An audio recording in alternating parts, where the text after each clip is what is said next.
Bonjour à tous, aujourd'hui on se retrouve pour la réalisation de ces petits cubes qui amusent tout le monde, les cubes pop-up 3D. J'ai eu une commande spéciale concernant un événement à célébrer et j'en ai donc profité pour vous en faire un tuto. Si vous avez envie de les réaliser, je vous mettrai dans la description de cette vidéo tous les liens vers les articles nécessaires pour les réaliser. Pour m'encourager et me soutenir, pensez à cliquer sur le pouce vers le haut, à vous abonner à ma chaîne si vous ne l'avez pas encore fait et à la partager. Pour réaliser ce cube sauteur, vous allez avoir besoin de 2 feuilles en format A4. Alors moi j'ai choisi du papier Clairefontaine en 210 grammes. Vous aurez besoin aussi d'élastique, d'un poinçon, du matériel de base et d'un bloc de papier pour le décorer. Je vous montre ce bloc en 15-15, mais ce n'est pas celui-ci que je vais utiliser. Et c'était essentiellement pour vous montrer comment aussi utiliser les blocs en 15 sur 15 cm. Et vous allez avoir besoin aussi soit d'une planche à rainurer, ou soit de votre massicot avec la ligne de rainurage. Je prends la première feuille en format A4 et je vais la couper à 18,5 cm dans les 29,7 cm. Je garde les 21 cm de largeur. J'obtiens ceci. Ensuite, dans cette partie, je vais faire des plis aux mesures indiquées sur le schéma. À savoir que dans les 21 cm de largeur, je fais un premier pli à 7 cm, puis un second 7 cm plus loin, de façon à avoir les 3 parties égales. Ensuite, dans les 18,5 cm, je fais un premier pli à 7 cm, un autre à 1,5 cm plus loin, un suivant à 1,5 cm plus loin et un dernier à 7 cm. Donc, je ne l'ai pas noté, je le fais tout de suite. Voilà. Ce qui nous laisse une dernière partie de 1,5 cm. Je vais faire le premier avec vous, tout en vous laissant le gabarit à côté, de façon à ce que vous puissiez faire un arrêt sur image. Je prends donc le morceau de cardstock de 21 cm sur 18,5 et je marque les plis dans les 21 cm à 7 et à 14 cm. Ensuite, je tourne d'un quart et je marque le premier pli à 7 cm. Puis, en me référant par rapport aux mesures de ma plaque de rainurage, je me place de façon à obtenir un deuxième pli à 1,5 cm du premier. Puis je fais un second pli à 1,5 cm après celui-ci. Et je refais un dernier pli 7 cm plus loin. J'obtiens ceci au niveau des plis. Ensuite, en prenant mon papier dans ce sens, donc dans le premier sens dans lequel nous avons plié à 7 et à 14, je vais poser la pointe de mon stylet à l'intersection des deux lignes de ce carré à gauche. Je le place sur une ligne facilement repérable, comme celle-ci, et je trace la diagonale en partant du haut jusqu'au coin. Je remets ma feuille de ce sens pour ne pas me tromper, donc à savoir la ligne du pli en bas, et je vais faire la même chose avec les intersections de ces deux plis. Je place le bout de mon stylet au niveau de cet angle, je le place sur une ligne, et je trace la diagonale. Voilà ce que j'obtiens. À présent, je vais procéder à certaines découpes. Pour compléter ce premier gabarit, j'en ai fait un suivant pour montrer l'étape numéro 2. J'ai donc réalisé l'étape numéro 2 en partant de ce même gabarit, avec les mêmes mesures. Et en le superposant avec celui-ci, je vais vous montrer exactement les parties que j'ai coupées. J'ai donc coupé les deux angles de ces deux carrés, en me basant bien de la première diagonale avant le pli jusqu'en haut, et j'ai coupé de la même façon ce triangle au niveau de ce carré en me basant bien par rapport à la diagonale avant ce pli. Ensuite, au niveau du bas, j'ai coupé ces deux rectangles en commençant par faire une incision jusqu'au dernier pli de 1,5, puisqu'ici vous vous souvenez il y en a deux, ici et un là, donc ici et un là. J'ai donc commencé à couper à partir de celui-ci, du dernier, jusqu'en bas, mais je n'ai pas coupé ici, j'ai coupé entre les deux lignes des 1,5 cm, c'est-à-dire ici. Et j'ai retiré donc ces deux rectangles. Je vous remontre sur ce schéma de base.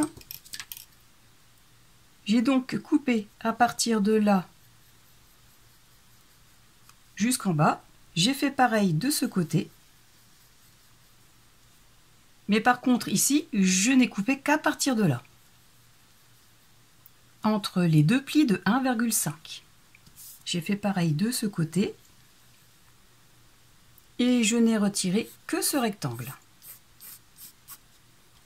Pareil de l'autre côté. Donc si je reprends le gabarit de l'étape numéro 2, j'obtiens donc ceci avec les petites pattes de collage à ce niveau que j'ai biseauté des deux côtés. J'ai fait la même chose en bas avec ce pli en biseautant légèrement ces deux côtés.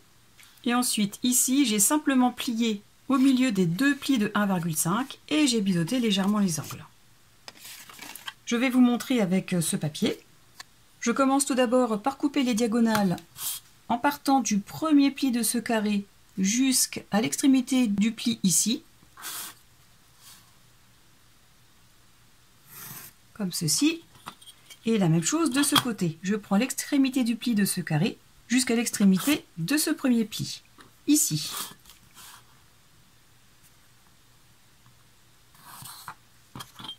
Donc ces deux parties vont être à couper. Ensuite, je marque les plis dans les premiers 7 cm. De cette façon, je fais la même chose avec l'autre.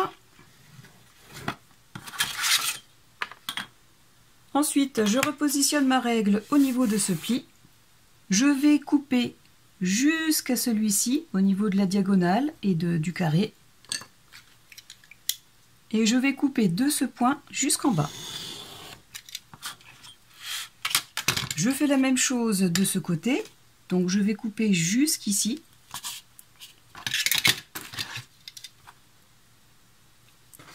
Pour m'aider, je positionne la règle de cette façon. Je la cale bien et je coupe. Et arrivé à ce niveau, je vais marquer le pli, non pas du premier mais du deuxième pli. Comme ceci. Donc il y a bien le premier, le deuxième, le troisième. Donc je marque celui du milieu. Et au niveau de ce pli, je coupe. Je retire le premier rectangle. Je fais la même chose avec ce côté. Donc au niveau de ce deuxième pli, et uniquement dans cette partie, je retire le rectangle. Voilà, j'en profite, je vais couper les triangles des deux côtés. Donc en partant de l'extrémité de ce pli jusqu'à celui-ci, comme ceci, et la même chose de ce côté. J'ai bien coupé la diagonale en partant de cette extrémité du carré jusqu'à celui-ci. Donc voilà ce que j'obtiens. Ensuite, comme je vous l'ai expliqué, je vais biseauter les angles.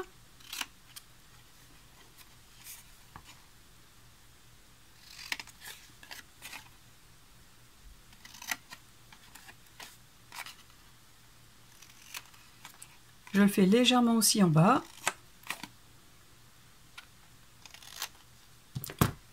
Et ensuite, comme tout à l'heure, je vais plier au milieu des deux plis de 1,5. Donc bien ici, ni là, mais bien là. Je le plie de cette façon et je biseaute les deux extrémités.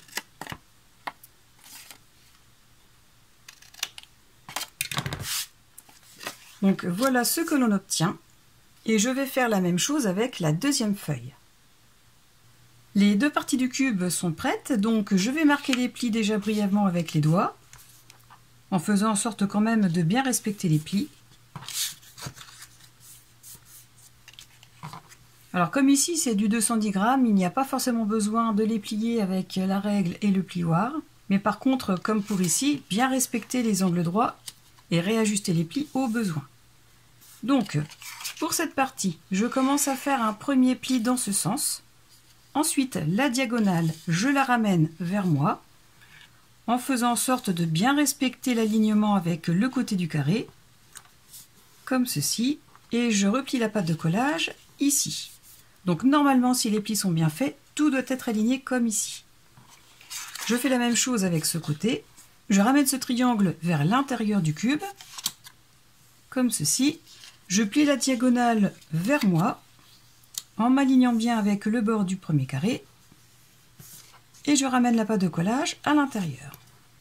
Et encore une fois ici, tous les plis sont alignés. Donc voilà pour le pliage de cette partie. Je peux aussi marquer les plis de ces côtés. Donc celui-ci, le premier carré, je le ramène vers le haut en m'ajustant au maximum par rapport au côté du premier. Et je ramène le second pli, pareil, vers le haut en m'alignant bien. Donc les plis sont marqués. Normalement, vous devez obtenir ceci. Je fais exactement la même chose avec cette deuxième partie de cube.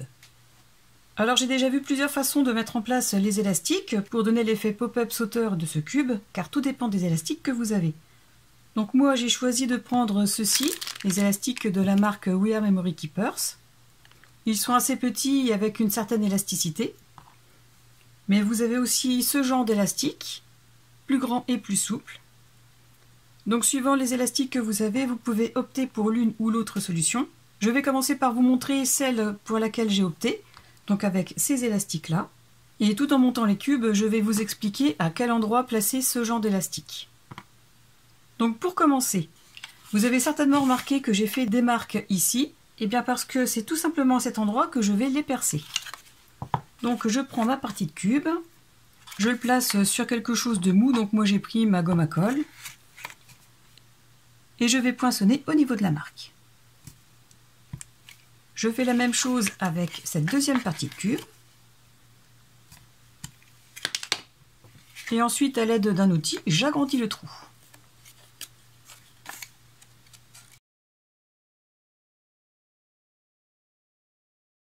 Donc voilà.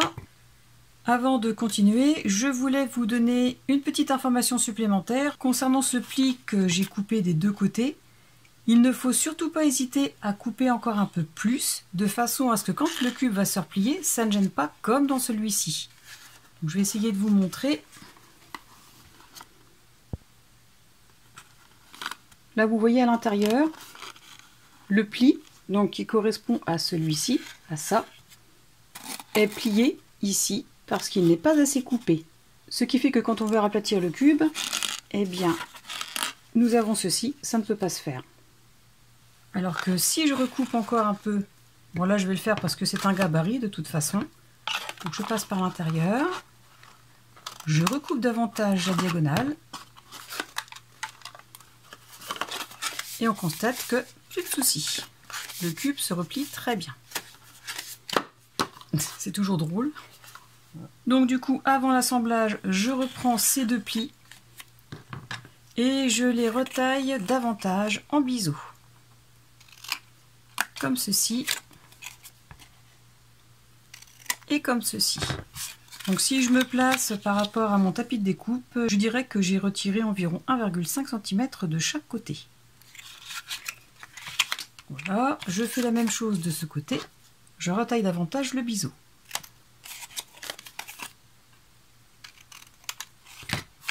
Ensuite, je place mes deux parties de cube dans le même sens. Donc je vais faire dans ce sens-là. Avec les ailettes, les plis vers le haut. J'en colle cette pâte de collage. Et je la colle à l'intérieur de cette deuxième partie de cube en ayant bien vérifié que les ailettes sont pliées vers le haut. Donc je la place, le pli de la pâte de collage au niveau du bord. J'appuie doucement et avant de bien appuyer, je vérifie que tout soit bien aligné. Donc, ce qui est le cas.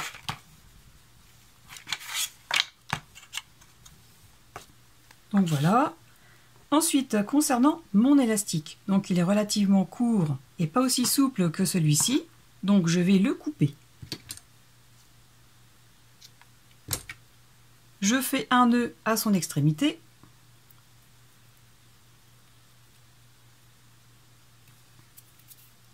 Un double nœud même.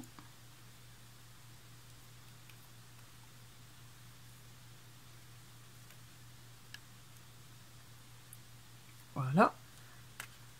Je rapproche bien ces deux plis et je passe l'élastique à l'intérieur des trous.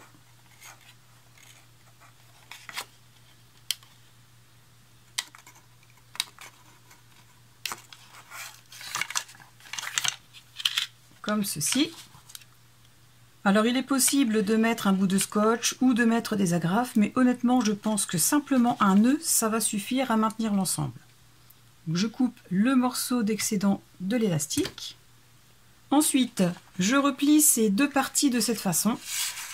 Et vous voyez que ici, cette patte de collage dépasse par rapport au triangle. Donc, je vais rectifier en la coupant. Je fais la même chose de l'autre côté du triangle. Et je vais faire la même chose pour les trois autres côtés.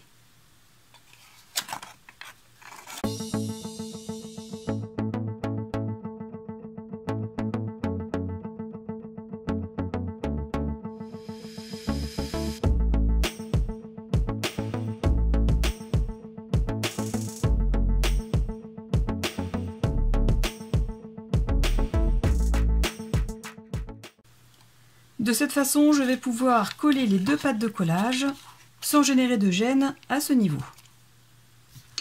Je place donc ces deux pattes de collage vers le haut, je les encolle.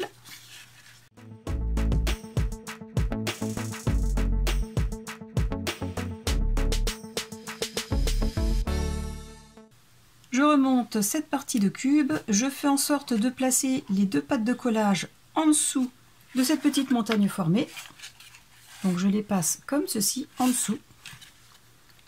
Je ramène le tout en rapprochant ces deux plis au maximum.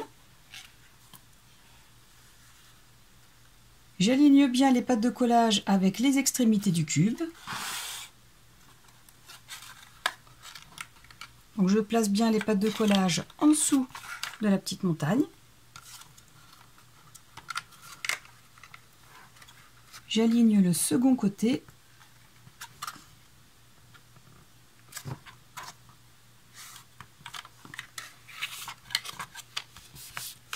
Comme ceci. Et une fois en place, j'appuie pour faire adhérer. Ensuite, je vais placer l'autre morceau de l'élastique dans les trous ici. Donc je rapproche ces deux plis. Je passe l'élastique à l'intérieur du trou. Donc si c'est un peu juste, je peux m'aider d'un outil.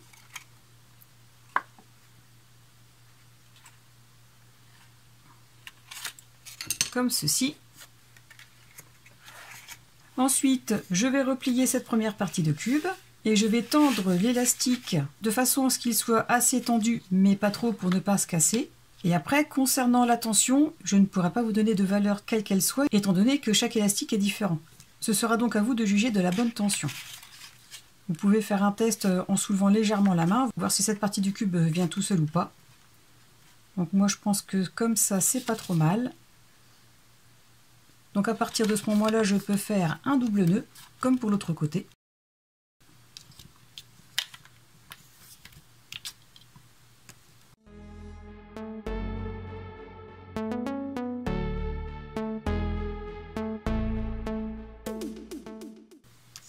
Donc je fais en sorte de maintenir l'autre côté pour que ce soit beaucoup plus facile.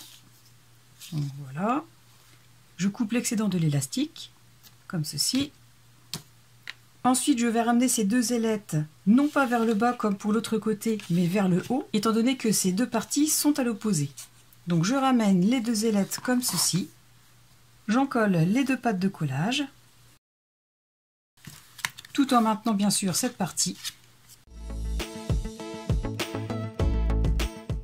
Et je rabats cette partie du cube sur les pattes de collage. J'ajuste bien par rapport au bord. Et j'appuie pour faire adhérer. Ensuite, je déplie le cube. J'en colle cette patte de collage. J'aplatis le cube légèrement de façon à pouvoir insérer cette patte de collage à l'intérieur de cette partie du cube. J'aplatis l'ensemble et j'appuie pour faire adhérer. Tout est collé, donc à présent, le verdict, le cube fonctionne. Alors j'aurais certainement pu tendre encore un peu plus l'élastique, mais bon, l'effet est là, le cube saute, et c'est très bien. Donc, et vous voyez, il peut s'aplatir correctement du fait d'avoir retaillé les petits biseaux de chaque côté.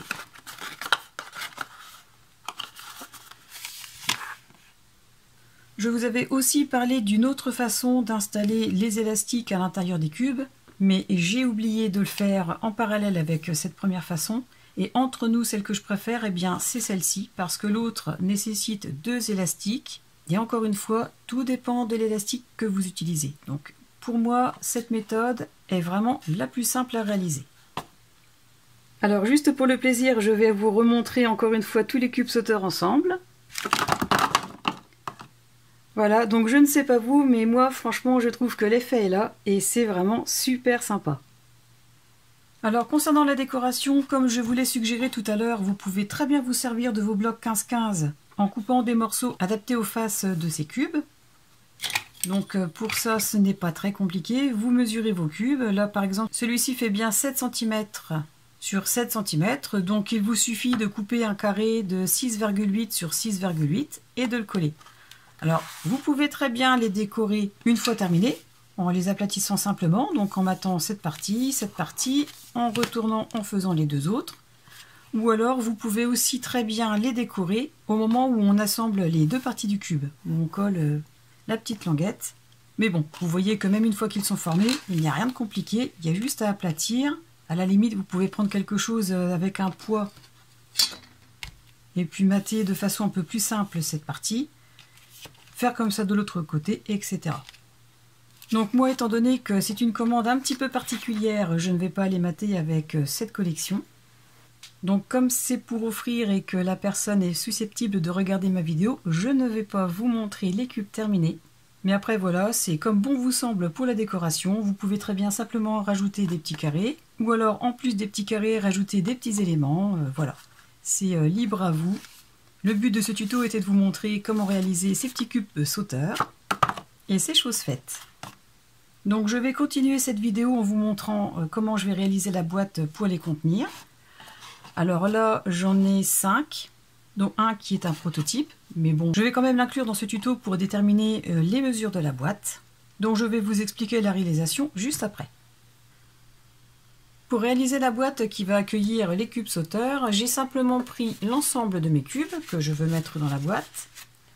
Je les ai rassemblés de cette façon, en les serrant un peu mais pas trop, en laissant un petit peu d'espace entre les cubes. Et j'ai tout simplement mesuré la largeur. Donc ici on a environ 3 cm. Mais si je les tasse un peu plus, on a un peu moins de 3 cm. Voilà, mais le but c'est pas qu'ils soient complètement compressés, donc je vais mettre en largeur 3 cm. Je vais avoir besoin d'un morceau de cardstock de 23,5 cm de longueur sur 16 cm de hauteur. Dans les 23,5 cm, je vais faire un pli à 1,5, 4,5, 19 et 22 cm. Et dans les 16 cm de hauteur, je vais faire un pli à 1,5, 4,5, 12 et 15 cm. Je vais travailler les plis avec ma règle et mon plioir.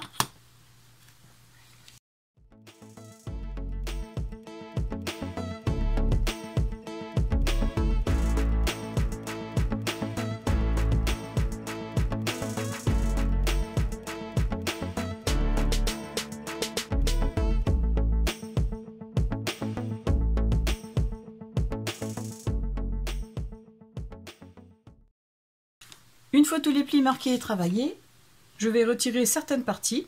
D'ailleurs, je vous ai préparé un autre gabarit pour vous montrer les parties qu'on va retirer. Donc je le place dessus pour que vous ayez une meilleure vue d'ensemble. Je vais donc retirer dans un premier temps cette partie, celle-ci et la même aux 2 autres angles.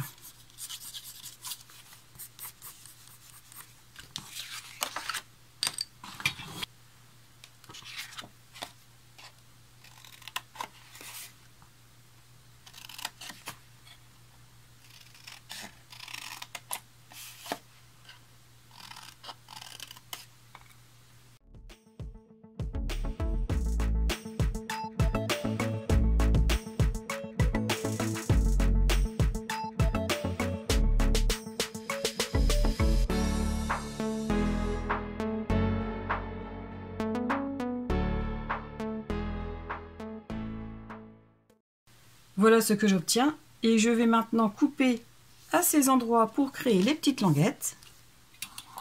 Et je vais en profiter aussi pour tailler en biseau toutes ces parties. comme ici.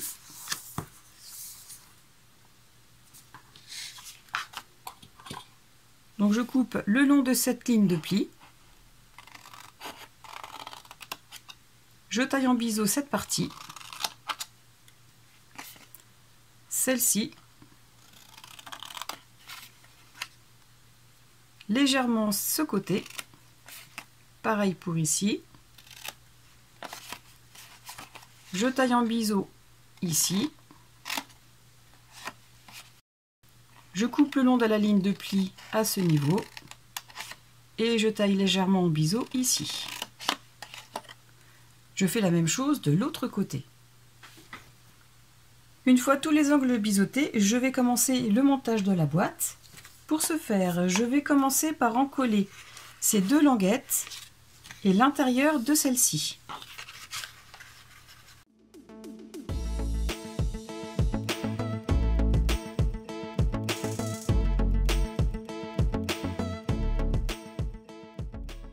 Ensuite, je remonte ces deux côtés de cette façon.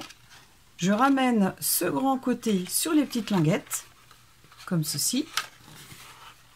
Et je ramène le pli à l'intérieur de l'ensemble.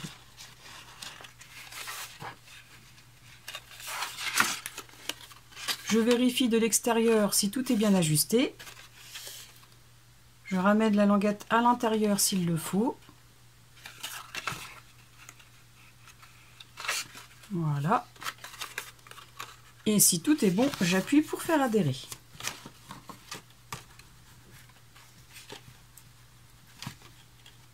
Le premier côté est fermé. Je vais faire la même chose avec celui-ci. J'encolle l'extérieur des deux languettes et l'intérieur de celle-ci.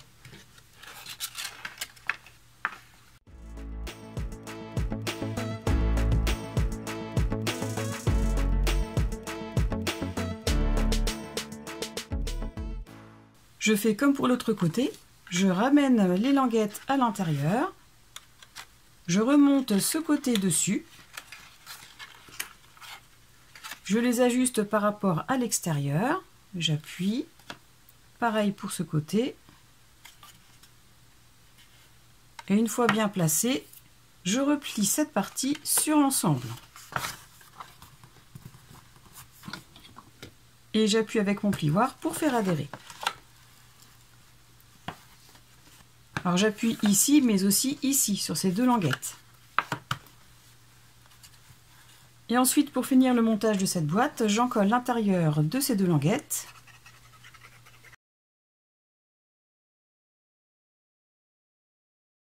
Et je les rabats à l'intérieur.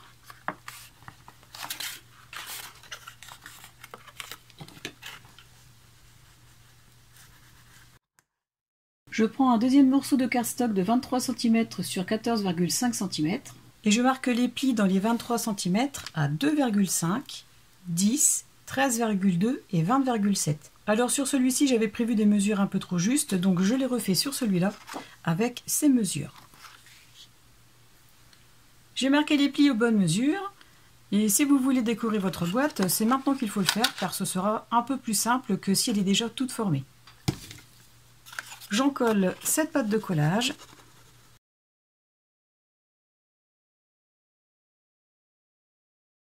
Je ramène la pâte de collage sur l'autre extrémité. J'aplatis l'ensemble et j'appuie pour faire adhérer. Voilà notre boîte avec son couvercle complètement formé. À présent, je vais pouvoir mettre les cubes sauteurs à l'intérieur.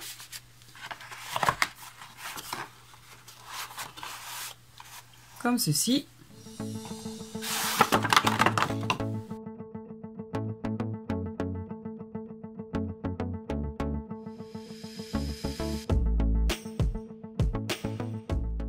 Alors je ne sais pas si pour vous c'est la même chose, mais moi franchement, ça fait longtemps que je connaissais déjà ce système de cubes sauteurs, mais c'est la première fois que j'en réalise. Et je trouve ça vraiment super amusant. Mes filles m'en ont déjà réclamé plusieurs, et je n'en suis pas surprise du tout. Et je sens que je vais encore passer quelques temps à en faire. Donc voilà, ce tuto est terminé. J'espère aussi qu'il vous donnera envie de les réaliser, parce que franchement, mis à part la mise en place de l'élastique dans la seconde partie du cube, la réalisation en elle-même est vraiment très simple. N'hésitez pas à me dire en commentaire ce que vous avez pensé de ces petits cubes. Comme d'habitude, pensez à cliquer sur le pouce vers le haut si vous avez aimé, à vous abonner à ma chaîne pour ceux qui ne l'ont pas encore fait et à la partager pour me soutenir. En attendant la prochaine vidéo ou le prochain tuto, je vous souhaite à tous de passer une excellente journée et je vous dis à très bientôt. Au revoir!